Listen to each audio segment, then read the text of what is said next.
ऐसा बालक जो बालकों के सामान्य समूह से अलग होता है उसे हम लोग विशिष्ट बालक कह सकते हैं। विशिष्ट बालक की विशेषताएं ये होती है कि उसके सोचने समझने और सीखने की क्षमता या तरीका बाकी बालकों से भिन्न होती है।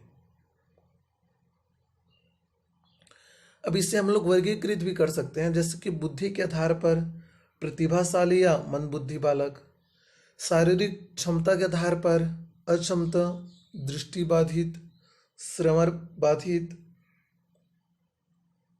इत्यादि बच्चे, सामाजिक दृष्टि के आधार पर कुसमयोजित, समस्यात्मक बालक इत्यादि। तो ये सभी विशिष्ट बालकों के अंतर्गत आएंगे।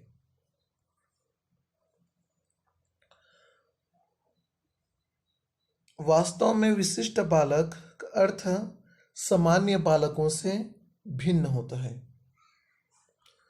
अब जैसे बहुत सारे वैज्ञानिकों ने इसको समझाया, क्रुक ने यह कहा, विशिष्ट बालक वह बालक है जो बौद्धिक, शारीरिक, सामाजिक अथवा संवेगात्मक दृष्टि से सामान्य समझने जाने वाली बुद्धि तथा विकास इतना भिन्न हो कि वह नियमित विद्यालय कार्यक्रम में पूर्ण लाभ नहीं उठा पा रहा है।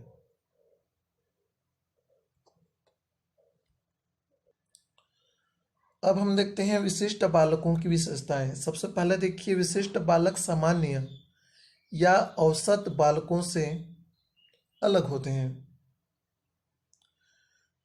दूसरा देखते हैं, इसकी विकास की पहलू या इसका जो विकास है वो धनात्मक या ऋणात्मक दिशा की ओर होती है। उदाहरण के लिए, जो ज़्यादा बुद्धिमान है उसका विकास धनात्मक होगा, और जो कम बुद्धिमान है या जो शारीरिक अपंग है उसका विकास माइनस की ओर होती है।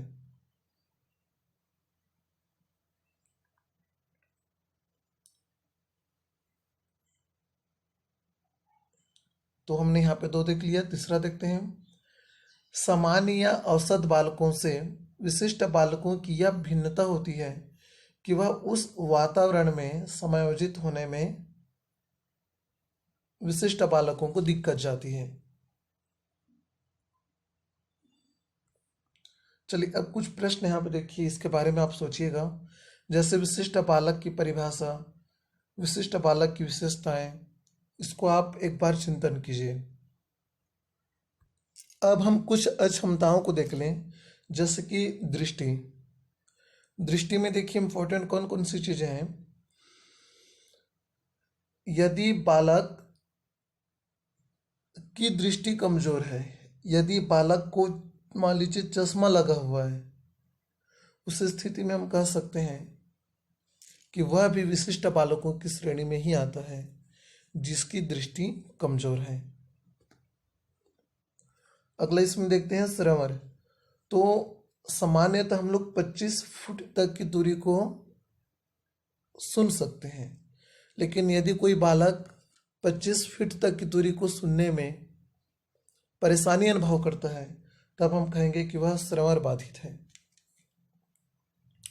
अब इसमें भी कुछ आयाम है, जैसे देखिए, जो श्रवण क्षमता होता है या तो अति गंभीर उसका ह्रास हो चुका है, या गंभीर है, या मंद श्रवण ह्रास है। तो इसको अलग अलग 1, 2, 3, 4, 5, 6 कैटेगरी में डिवाइड किया गया है। अगला इसमें देखिए, ये जो था गति, तो गति को यहाँ पे देखते हैं। बालक की गति शिक्षण अधिगम प्रक्रिया को भी प्रभावित करती है, जो कि बालक के विकास का एक प्रमुख घटक है। बालक किसी बीमारी या किसी दुर्घटनावश अपनी गति संबंधी अंगों की शक्ति को खो देता है। जैसे बालक को मान लीजिए पोलियो हो गया तो अपने पैरों को खो दिया, या उसका हाथ दुर्बल है, तो उस स्थिति में बच्चे के विकास में कमी आती है। अगला इसमें सीधे हम देखते हैं सामाजिक संवेदना में सफल अधिगम या अनुकूलन के लिए बहुत इंपॉर्टेंट है। ऐसे बालक अन्य छात्रों के साथ अधिकतर घुल मिल जाते हैं और सुख दुख में शामिल होते हैं। लेकिन कुछ बालक ऐसे भी मिलेंगे जिनका अन्य बालकों से सामाजिक संबंध बहुत ही कमजोर होता है। वह अन्य बालकों के संवेग से प्रभावित भी नहीं होते और यह आपराधिक प्रवृत्ति के हो जाते हैं।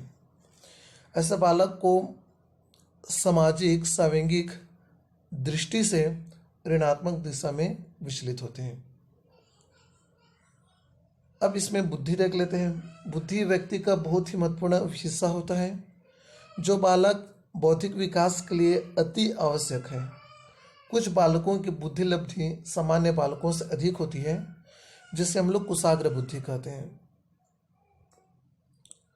परंतु कुछ बालकों की बुद्धि कम होती है।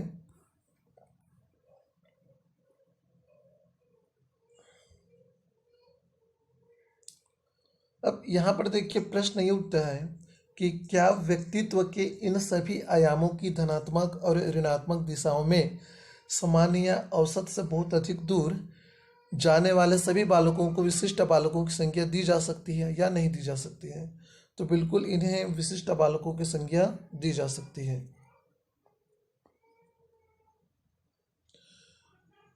अब इसमें हम लोग देखते हैं धनात्मक विचलन। अगला इसमें देखते हैं धनात्मक विचलन। तो धनात्मक विचलन के अंतर्गत प्रतिभावान बालक और सृजनशील बालक आते हैं।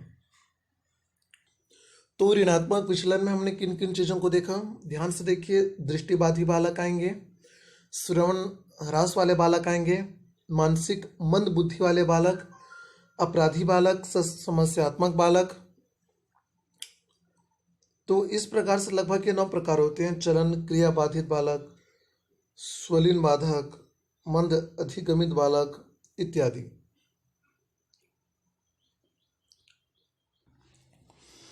तो इसमें अगला कॉन्सेप्ट देखते हैं विशिष्ट बालकों के प्रकार के बारे में। जैसे इसके पहले हमने देखा, विशिष्ट बालकों से हमारा तात्पर्य उन बालकों से है जो सामान्य बालकों से भिन्न होते हैं। तो विशिष्ट बालक मुख्य रूप से 9 या 10 प्रकार के होते हैं। सबसे पहले देखिए इसमें प्रतिभाशाली बालक, मानसिक मंद बालक, अधिगम असमर्थ बालक, व्यवहार रोगों से ग्रस्त बालक, संचार रोगों से ग्रस्त बालक, श्रव्य दोष से ग्रसित बालक, दृष्टि दोष से ग्रसित बालक, शारीरिक अक्षमता और गंभीर एवं बहुविकलांगिता से ग्रसित बालक। तो इस प्रकार से हमने यहाँ पे कुल टोटल 9 प्रकार के विशिष्ट आवश्यकता वाले बच्चों को देखा। इसी प्रकार से वैज्ञानिक रिली एवं लेविस ने विशिष्ट बालकों को 6 भागों में बांटा। तो हम कह सकते हैं कि विशिष्ट बालक लगभग 5 या 6 प्रकार के होते हैं। तो हम इसे मुख्य रूप से 5 भागों में ही बांटने वाले हैं। सबसे पहला प्रतिभाशाली बालक, दूसरा मानसिक मंद बालक, तीसरा दृष्टि अक्षम बालक, चौथा श्रव्य ह्रास से ग्रसित बालक और 5वां भाषा दोष से ग्रसित बालक। तो इस प्रकार से हमने इसको कितने भागों में बांटा? यहाँ पर विशिष्ट आवश्यकता वाले बच्चों को यहाँ पे हमने 5 भागों में बांटा।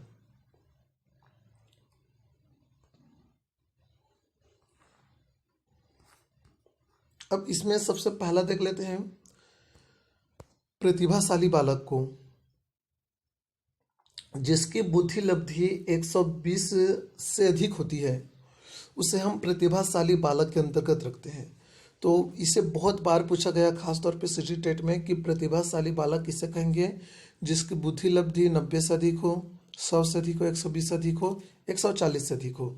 तो कितना लेते हैं? 120 या उससे ऊपर हो। अब इसकी पहचान कैसे की जाएगी? बुद्धि प्राप्तांक से कर सकते हैं और सृजन क्षमता से भी हम कर सकते हैं।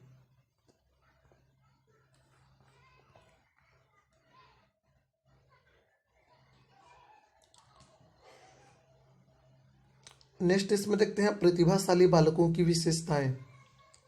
तो देखते जाइए। अधिकतर प्रतिभाशाली बच्चा घरेलू जिंदगी या सामाजिक आर्थिक पृष्ठभूमि में औसत बालकों से श्रेष्ठ होते हैं।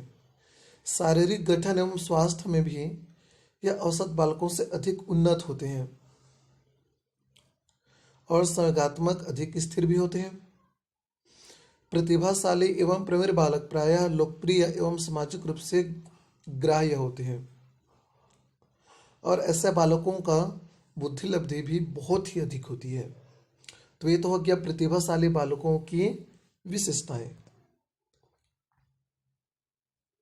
नेक्स्ट देखिए मानसिक मंद बालक। तो ऐसे बालक जिसकी बुद्धि लब्धि सामान्य बालकों से भी कम होती है, ध्यान दीजिएगा, सामान्य बालकों से कम होती है।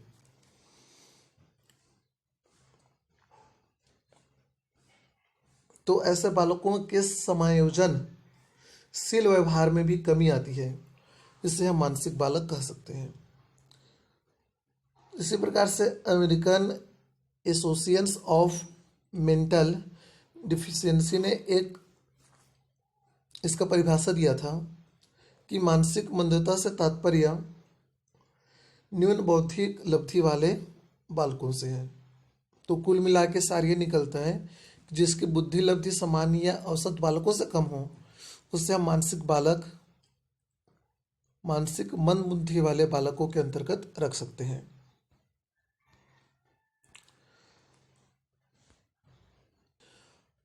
और जो मानसिक मंद बालक होते हैं, याद रखिएगा, इसकी बुद्धि लब्धि, इसे भी कभी कभी एग्जाम में पूछा जाता है, तो इसकी बुद्धि लब्धि यदि 70 से कम है, यदि बच्चे का IQ 70 से कम है, तब उसको हम मानसिक मंद बालक के अंतर्गत रख सकते हैं। नेक्स्ट इसमें देखते हैं दृष्टि अक्षम बालक। तो वे बालक जिसकी दृष्टि कमजोर है, जिसको चश्मा लगा हुआ है या जिसको पास की या दूर की वस्तु दिखाई नहीं देती है, उसे हम लोग दृष्टि अक्षम बालक के अंतर्गत रख सकते हैं।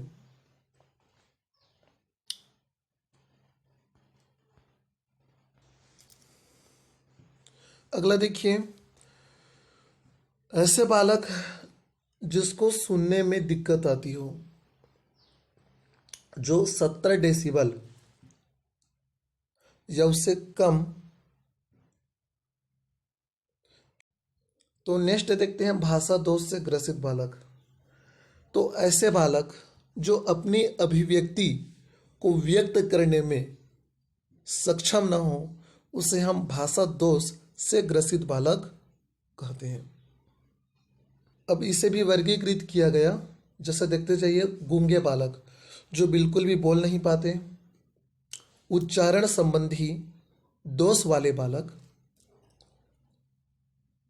आवाज संबंधी दोष वाले बालक,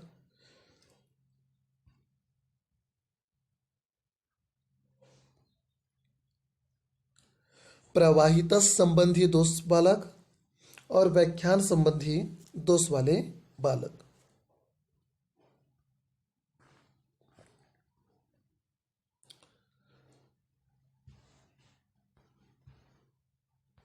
तो अगले कॉन्सेप्ट हम यहाँ पे देखेंगे प्रतिभाशाली बालक की समस्याएं एवं आवश्यकताएं। तो चलिए सीधा स्टार्ट करते हैं। देखिएगा, प्रतिभाशाली बालक की कौन कौन सी समस्याएं होती हैं। तो प्रतिभाशाली बालक मतलब जिसकी बुद्धि लब्धि 120 से अधिक हो, उसे हम लोग प्रतिभाशाली बालक कहते हैं। और इनका शारीरिक क्षमता, शारीरिक बनावट, मानसिक कुशलता औसत बालकों या सामान्य बालकों से अधिक होती है।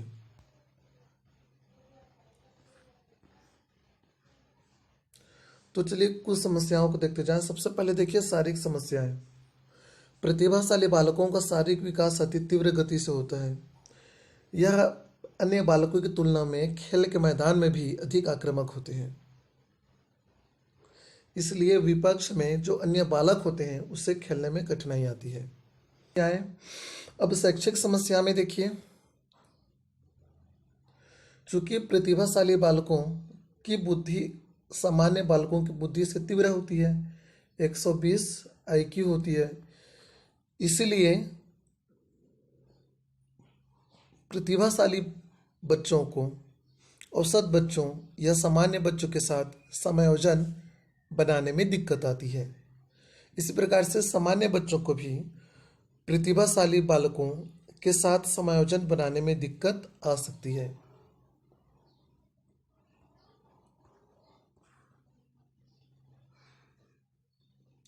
और ऐसे जो बालक होते हैं सामान्य कक्षाओं में कम लाभान्वित होते हैं। ऐसे बालक कक्षा में शिक्षकों को भी परेशान कर देते हैं, होता है ऐसा वैसे। ऐसे बालकों को लगता है कि पाठ्यक्रम बहुत धीमी गति से चल रहा है। तो सीधे नेक्स्ट यहाँ पे हम लोग देखते हैं सामाजिक और संवेगात्मक समस्याएं। तो प्रतिभाशाली बालकों को सामाजिक और संवेगात्मक समस्याएं भी होती है, क्योंकि ऐसे बालक सामाजिक रूप से सामान्य बालकों से बहुत अधिक होती है। तो सामान्य बालकों से प्रतिभाशाली बालकों के साथ में समायोजन या प्रतिभाशाली बालकों को सामान्य बालकों के साथ समायोजन बैठाने में बहुत परेशानी आती है। तो यहाँ पे अब समाधान देख लें। कक्षा का समृद्धिकरण, प्रतिभाशाली बालकों की बुद्धि का सही विकास हो, उसके लिए हमें क्या करना है? कक्षा का समृद्धिकरण करना है। सलाहकार शिक्षा कार्यक्रम, संसाधन कक्ष, सामुदायिक परामर्श कार्यक्रम, स्वाध्याय कार्यक्रम, विशिष्ट कक्षा और विशेष विद्यालय। तो यहाँ पे हमने कुछ पॉइंट देखा जिसकी सहायता से प्रतिभाशाली बालकों की समस्याओं को दूर किया जा सकता है। अब आगे के पॉइंट को मैं सीधा हाईलाइट करते जाऊंगा क्योंकि वीडियो बहुत लंबा जा रहा है। मानसिक मंद बालक, इसको भी हमने देखा कि जिसकी बुद्धि लब्धि 70 से कम हो उसे मानसिक मंद बालक के अंतर्गत रखा जाता है। तो इम्पोर्टेंट फैक्ट को ही हम लोग देख लेते हैं। स्मृति वगैरह यहाँ पे देखते जाइए, भाषा विकास, ये सब इसके अंतर्गत आ जाएंगे। आप लोग देखते जाइए एक एक बार, क्योंकि समय को देखते हुए। दृष्टि अक्षम बालक, इसको भी हमने इसके पहले देखा।